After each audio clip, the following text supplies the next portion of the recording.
Donc, on va procéder par ordre et je vais vous présenter notre grand animateur de la soirée, si je peux dire, c'est Dr Rémi Rabassa-Lorrain, qui est le chercheur clinicien, qui est professeur agrégé au département de nutrition de l'Université de Montréal, professeur associé au département de médecine de McGill et qui est responsable ici de la clinique de diabétologie, qui travaille à la développement du pancréas artificiel. Je pourrais continuer longtemps, Rémi, mais je vais vous donner la parole pour que vous lanciez le sujet de ce soir, qui est l'hypoglycémie et mode de vie. Merci beaucoup, Mme Lagacé. Donc, effectivement, ce soir, c'est la première fois qu'on a un café un petit peu particulier, puisqu'on a poussé le concept un petit peu plus loin. C'est surtout les gens qui font les études qui vont vous les présenter. C'est probablement encore mieux comme ça. C'est 3 jeunes nutritionnistes, 3 jeunes professionnels qui ont déjà toutes participé et qui travaillent fort depuis un bon bout, soit pour compléter leur maîtrise, pour une c'est presque fait, pour l'autre ça sera fait bientôt, ou pour compléter un doctorat, donc c'est des études importantes. Mon rôle à moi ce soir, c'est d'expliquer un petit peu ce que c'est que le diabète de type 1.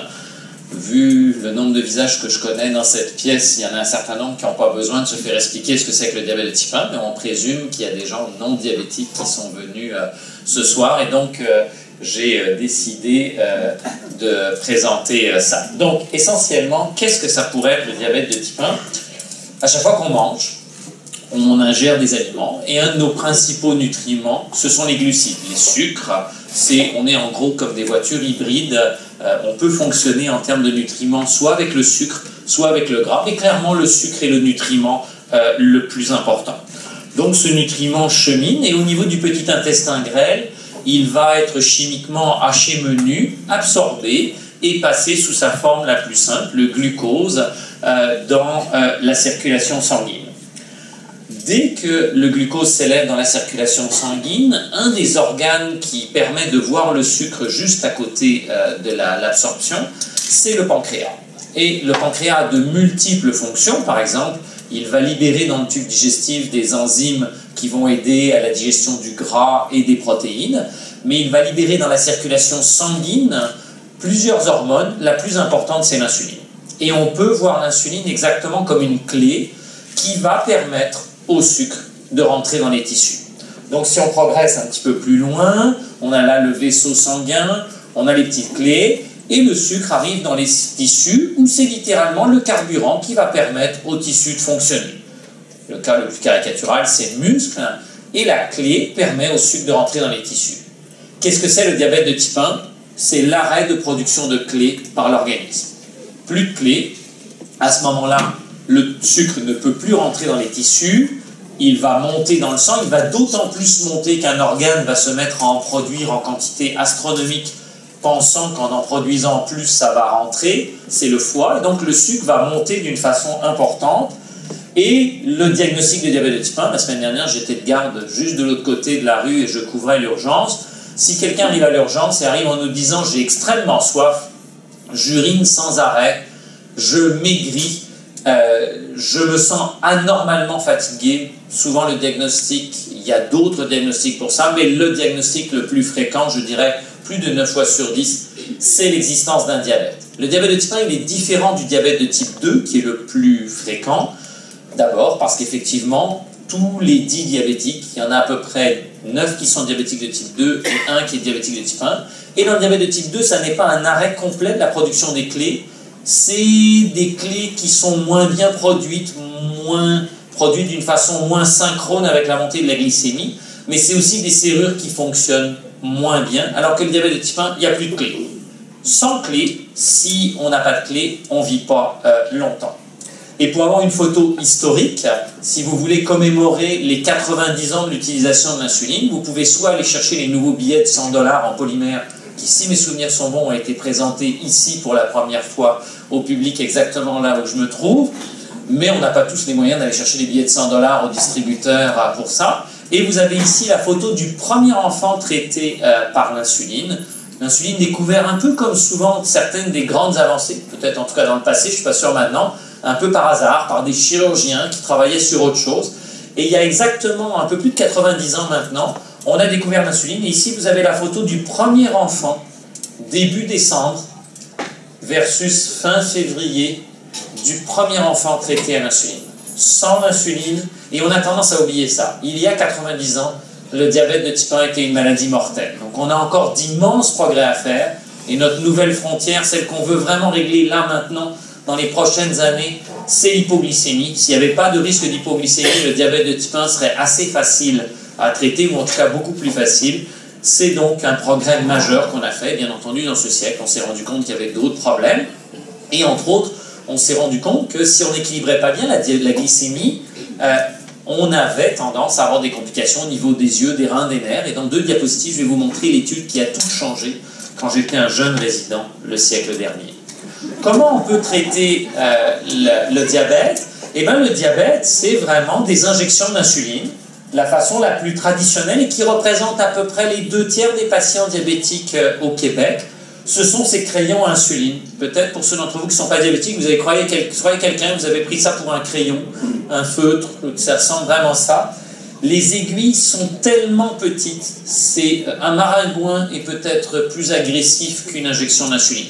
Ce que les patients diabétiques, par contre, continuent à faire tous les jours, ce sont les glycémies au bout du doigt, et ça, c'est probablement une autre partie extrêmement désagréable de la maladie, mais un mal nécessaire pour l'instant. Une alternative aux injections d'insuline, et c'est généralement 4 injections d'insuline par jour pour les patients diabétiques de type 1, ce sont les pompes. Ici, c'est un des modèles de pompe qu'on a là, et pour certains patients, même un petit capteur de glycémie. Ça, c'est notre photo favorite où on essaye d'expliquer comment nous, on essaye de prendre le contrôle de la pompe par rapport à ça, et on a déjà eu un café scientifique là-dessus, mais je réaffirme qu'à un horizon de 10 ans, je pense que des versions existeront d'assistance automatique d'une pompe, un peu comme le pilote automatique d'un avion en vol de croisière est capable de guider un avion. On sera probablement capable de faire ce genre de choses-là. Maintenant, un patient diabétique de type 1, mettons un jeune qui aurait 15 ans, qui arrive aujourd'hui au Children, il a au moins 60 ans d'espérance de vie.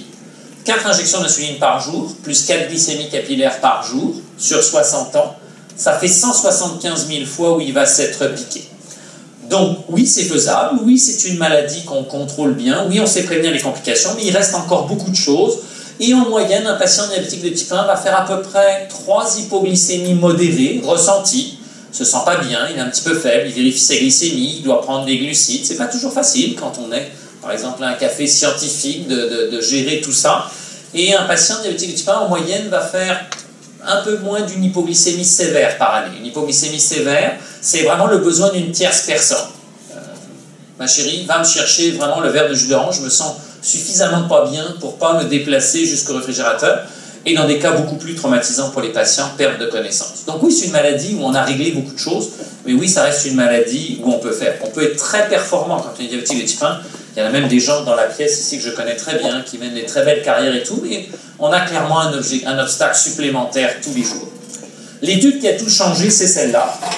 Je débutais ma résidence, j'ai commencé ma résidence en 1991, et grosso modo, cette étude-là a montré que mieux on équilibrait, plus on visait des glycémies proches de la normale, moins on faisait des complications des yeux, des reins, des nerfs, mais aussi plus on avait tendance à faire de ces hypoglycémies, de ces malaises à cause des taux de sucre trop bas.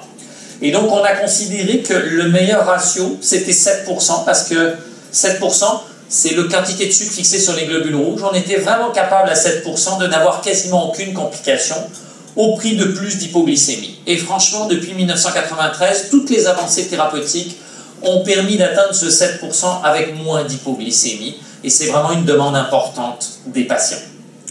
Alors, en gros, si on veut résumer la vie d'un diabétique de type 1, la vie de ceux qui sont diabétiques de type 1 ou la vie d'un diabétique de type 1 pour ceux qui ne le sont pas ici, c'est une lutte constante entre ce que le docteur, moi, des fois, a dit. Si le diabète n'est pas bien équilibré, on risque un jour d'avoir des problèmes des yeux, ou votre petit problème des yeux, madame, risquerait de s'aggraver. Pareil pour les reins, pareil pour les nerfs, et ça, c'est toujours du long cours.